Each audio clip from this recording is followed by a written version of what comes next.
dan wajib hukumnya menundukkan pandangan. Jadi mata itu gara-gara fitnah itu timbul daripada mata itulah. Karena kita melihat orang lalu hendak memfitnahinya. Dari mata tadi timbullah hasud. Dari mata tadi timbul yang namanya hasud.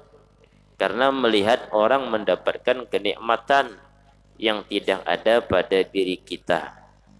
Coba kada melihat, ada apa-apa ada.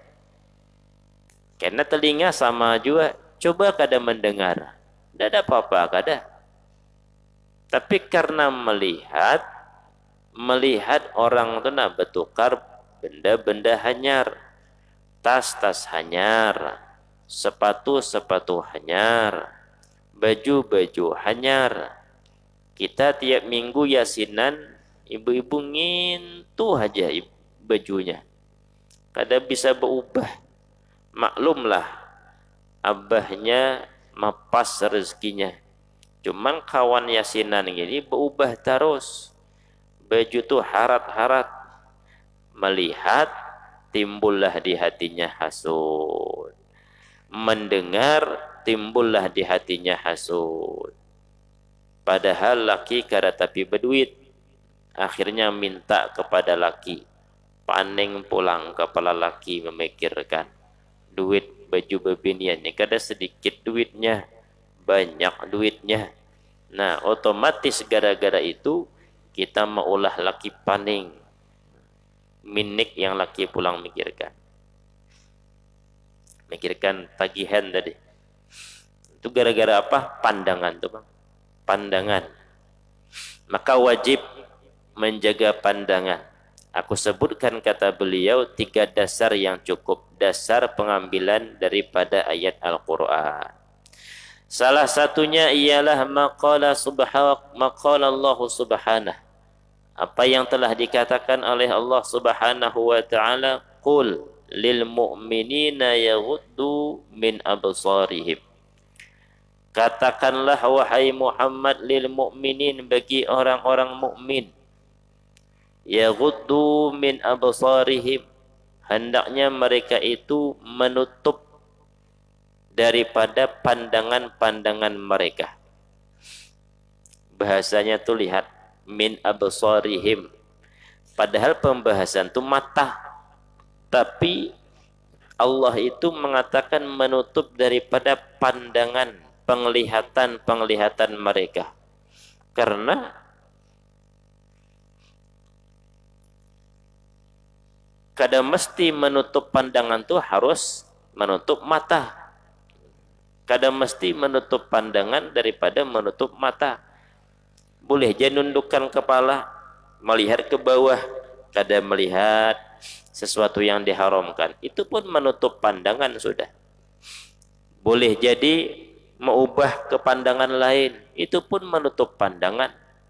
Makanya yang dari Allah subhanahu wa ta'ala tidak dikatakan menutup mata kada, tapi menutup pandangan. Artinya bisa diubahkan melihat ke lain asal jangan terlihat si maksiat tadi, sesuatu yang menyebabkan kita maksiat. Absar. Banyak kadang-kadang orang tuh bisi mata tapi kada kawa melihat. Nah, jadi mata tuh kada untuk melihat. Banyak orang yang kada berisi mata tapi kawa melihat. Telinga tuh kada mendengar juga. Tapi yang maulah mendengar tuh yang mahal. Andai kata telinga tuh maulah mendengar, maka mayit itu bisa mendengar. Tapi nyatanya mayit kada kawa mendengar juga. Jasadnya tuh. Mayit kada kawa melihat juga.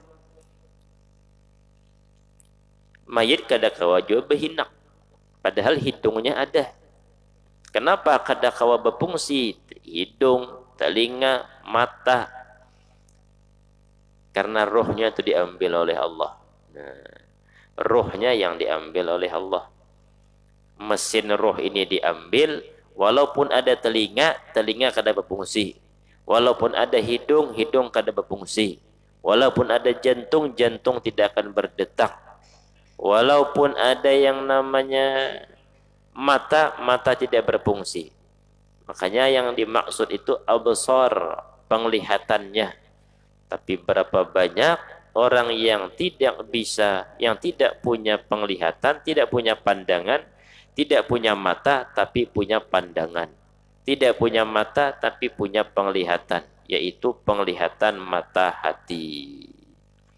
Termasuk Al-Imam Abdullah bin Alawi Al-Haddad, mulai halus sudah buta, tapi jadi wali kutub. 60 tahun memimpin wali kutub. Orangnya buta, tapi apa yang di hadapan beliau, sekalipun mata beliau itu buta, beliau melihat. Nah, itu namanya pandangan mata hati tajam. Orang wahini ada sudah cara orang buta bisa membaca Quran. Kayak apa caranya? Rupanya huruf Al-Quran itu diulah hidup ya. Kawadirabah, nah, kan hidup. Kawadirabah, amun kita ini kan Al-Quran kita ada kawadirabah. Ulahnya Al-Quran itu timbul, hurufnya ditimbul. Situlahnya meraba, bisa mengaji. Kalau ini hurufnya lurus, diajari. Berarti ngarannya A.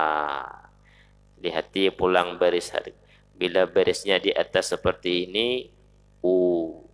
Kalau di bawah sini, I. Kalau di sini, A. Bisa aja ngaji. A. Nah, diulah timbul huruf tadi. Nah, meraba ngaji. Meraba tuh sambil ngaji bisa. Kita yang melihat tuh ada ngaji. Orang yang buta tuh nah meraba benar ya kawanya ngaji. Kita kadang-kadang yang melihat tuh bisa kada lancar. Inya lancar, meraba benar ya. Berarti kan jauh tuh anunya tuh. Kalau kita langsung melihat langsung masuk ke hati baca otak. Ini kan pakai urat dulu inya, urat tangan. Merasakan gelombang huruf tadi. Hanya direspon ke otak. Hanya terbaca panjang anunya tuh. Tapi lancar membaca. Ini orang wahini. Kalau orang dulu kada pakai juga itu.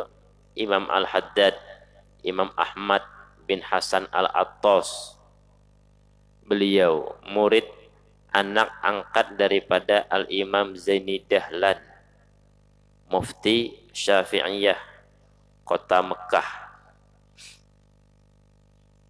Tanah Haram, Mekah, Madinah dan sekitarnya, yang mengarang Mukhtasar Jiddan, syarah daripada kitab Al-Jurumiyah. Punya murid anak angkat ngarannya Al-Imam Ahmad bin Hasan Al-Attas. Itu kada boleh berdiam di hadapan beliau. Kalau beliau mengajar, Imam Ahmad tadi di hadapan sidin. Terbaca hati guru yang terbaca. Apa yang hendak disambat gurunya, didahului sidin sudah. Jadi kalau gurunya hendak mengatakan aku, tersambat aku, ya sidin. Jadi hendak nyambat itu kada hingkat. Terdahulu murid dan nyambat. Tambus pandangannya kepada hati gurunya, kepada apa yang ingin dikatakan gurunya. Padahal buta tuh matanya. Masih belajar, jadi wali sudah tambus pandangan, masih belajar. Ujar Imam Zaini Dahlan, kau jangan di hadapanku, kau sini duduk. Nah, di sini duduk. Karena kalau berhadapan tambus, kelihatan hati guru itu apa yang hendak diucap itu ketahuan. Halus, dari halus buta aja orangnya. Nah, pandangannya tembus. Siapa memberikan pandangan itu? Allah Subhanahu wa ta'ala. Jadi pandangan itu tidak mesti dari mata. Berapa banyak orang yang punya mata tapi tidak bisa melihat karena matanya buta. Berapa banyak orang yang punya telinga pun tidak bisa mendengar karena tidak Allah berikan pendengaran. Akhirnya nukar alat untuk mendengar. Mahal juga alat tuh. Nah, agar mendengar pun menukar alat. Ketuhaan sudah tuha, kurang pendengaran. Tambah alat supaya bisa mendengar. Nukar kadang ada yang 50.000 alat tuh harganya. Mahal harganya. Minta tukar juga supaya dapat mendengar tuh. Berarti mahal pendengaran. Berarti pendengaran itu bukan dari telinganya. Memang Allah yang memberikan pendengaran. Telinga itu hanya sekedar alatnya cuman. Mata itu. Mata itu sekedar alatnya. Andai kata Allah tidak memberikan penglihatan, ya orang buta tadi. Dilihat matanya normal aja. Bisa melihat kini. Tapi ada melihat kadap pandangannya. Oh, rupanya buta. Matanya ada, tapi kadakawa melihat. Karena Allah kadang mengizinkan. Allah utak-atik sedikit urat di dalam tuh putus. Urat mata ini kan banyak. Allah putuskan sebuting. Nah, kadakawa melihat kadep. Kuduslah diputuskan. Diulah sakit mata jadi ya pedih mata. Habang mata. Berkacamata lalu. Kenapa berkacamata? Sakit mata. Nah, hanya sakit mata tuh. Belum Allah ulah buta. Kullil mu'minina yaghuddu min absarihim. Oleh karena itulah bahasanya Al-Quran absar bukan mata tapi pandangan. Katakanlah bagi orang-orang mukmin hendaknya mereka itu menutup pandangan-pandangan mereka. Walaupun dia punya mata hati tajam, tetap kada boleh melihat orang. Tetap dia harus menutup pandangan mereka. Wa yahfazu furujahum. Kepada siapa menutup? Kepada hal yang diharamkan. Kalau kepada hal yang dihalalkan tidak ada masalah. Itu harus buka tafsir pulang. Al-Quran mengatakan tutup pandangan-pandangan. Ya Allah kayak apa? Bahasa Allah ini nutup pandangan-pandangan. Berarti kada kau melihat kita. Bukankah itu maksudnya? Artinya kepada yang diharamkan oleh Allah. Kepada yang dihalalkan. Boleh melihat. Wa yahfazu furujahum. Dan hendaknya mereka menjaga kemaluan-kemaluan mereka. Zalika azka lahum innallaha khabirum bima yasna'un. Itu lebih baik, lebih suci bagi kalian. Sesungguhnya Allah Maha mengetahui apa yang kalian lakukan. Wa'lam anni ta'ammaltu hadhil ayah. Ini dasar pertama menutup pandangan. Kata Imam Al-Ghazali, ketahuilah bahwasanya aku merenungi ini ayat.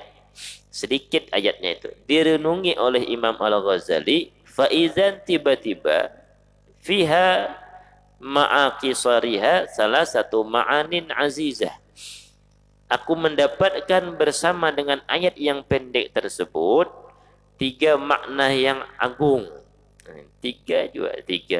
Satu ayat tuh dikaji beliau, dipahami, dapat tiga makna, tiga pelajaran di dalamnya itu. Kalau kita kan selintas sudah lagi. Ulama ke itunya dipahami apa maksudnya. Dapatlah tiga makna yang agung. Apa makna yang disebut, yang termaksud, yang terkandung dalam satu ayat tadi? Yang pertama takdib, ada adab di situ. Yang kedua tanbih, ada peringatan. Yang ketiga tahdid, ada ancaman di situ. Di dalam qul lil mu'minina yaghuddu min absarihim wa yahfazu furujahum zalika azka lahum innallaha khabirum bima yasna'un. Dalam ayat itu ada takdib, ada adab, ada peringatan, ada ancaman. Fa amma ta'dib, yang pertama ta'dib, faqauluhu ta'ala, firman Allah Ta'ala, qul lil mu'minina yaghuddu min absarihim. Rupanya kalimat itu ta'dib, adab, mengajari adab. Wala budda lil abdi min imtisali amri sayyid wa ta'addub bi adabihi. Mestilah bagi seorang hamba untuk melakukan perintah tuannya dan beradab dengan adab tuannya. Wa illa fayakuna si al-adab. Kalau tidak mengerjakan si hamba tadi apa yang diperintah tuannya, maka berarti hamba tadi buruk adabnya kepada tuannya. Fayuhjabu fala yu'zan lahu fi huduril majlis wal musul bil hadrah. Maka hamba seperti itu tidak pantas untuk duduk bersama tuannya dan tidak akan diizin duduk bersama tuannya. Ada hamba itu ya budak zaman bahari. diperintah oleh tuannya, ujar tuannya, ujar sayyidnya, tuannya, ambilkan apa namanya, cabuk banyu di kolam tuh, tumpah, masukkan ke drum. Kada digawi oleh hamba tadi. Nah, kira-kira tuh hamba tuh hamba baikkah kadakah? Hamba kada beadab. Hamba tuh dimiliki oleh tuannya. Seluruh dari hujung kepala sampai rambut tuh dimiliki tuannya karena ditukari orang bahari kayak itu. Wah, ini ada lagi Bang sudah. Pembantu yang ada wah ini. Pembantu lain budak. Budak tuh dari hujung kepala sampai hujung kaki itu dimiliki oleh tuannya karena ditukari. Dijual belikan, nah, ditukari. Rupanya ada budak badannya kuat, disuruhlah oleh tuannya, ambil banyu, masukkan ke dalam drum, dalam WC, nyaman mandi, nyaman hendak buang air kecil atau buang air besar. Kada digawi oleh hamba tadi. Itu hamba yang kada baik, hamba yang kada beadab dengan tuannya, dan kada mungkin tuannya akan menyuruh duduk bersama tuannya. Lah sama, ini perintah Allah. Qul lil mu'minina yaghuddu min absarihim. Katakan wahai Muhammad bagi orang-orang mukmin, hendaknya mereka menutup pandangan-pandangan mereka. Ada hamba Allah kada mensyukuri nikmat Allah, diberikan oleh Allah mata, kemudian tidak mau menutup pandangan.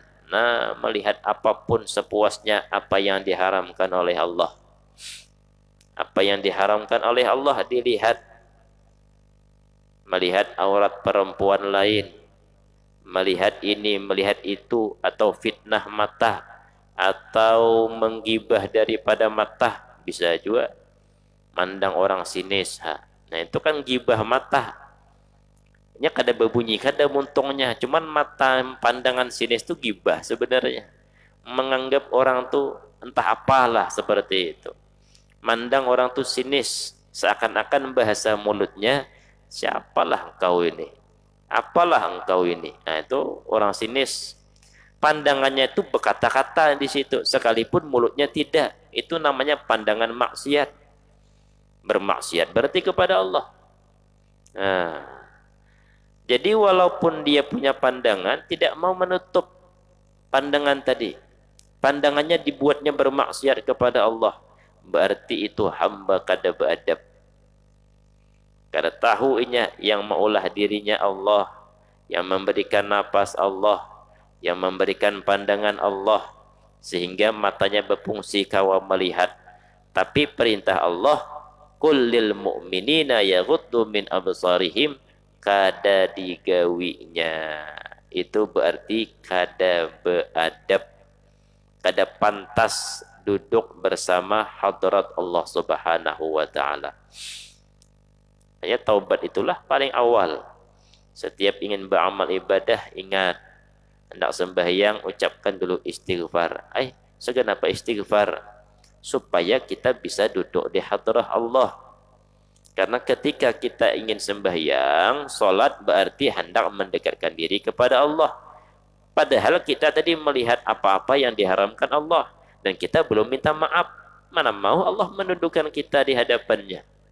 Mana mau Allah Subhanahu wa taala mendekatkan kita kepadanya. Karena belum minta maaf, berbulik pulang ke asal, yaitu taubat. Bertaubat, pulang, hanyar pulang beramal ibadah. Taubat itu walaupun pembahasan awal kadang ditinggal. Karena kita ini banyak salah. Ada aja yang digawi perbuatan maksiat kepada Allah Subhanahu wa taala. Ada namanya Al-Habib Abu Bakar bin Husain As-Segaf Bangil. Itu beliau itu kalau berjalan nunduk aja. Ada suah menunggak kepala atau ada suah. Atau melihat lurus tuh kada suah. Jadi kalau berjalan di Bangil itu nunduk tuh Bang, nunduk. Kada tertabrak mobil lah. Apa Bang tertabrak? Nunduk ni kada langsung nunduk gitu, kada. Terlihat sedikit kelihatan ada yang hendak menabrak tuh kelihatan. Dan mau buka pandangan tuh kada mau kayak gini.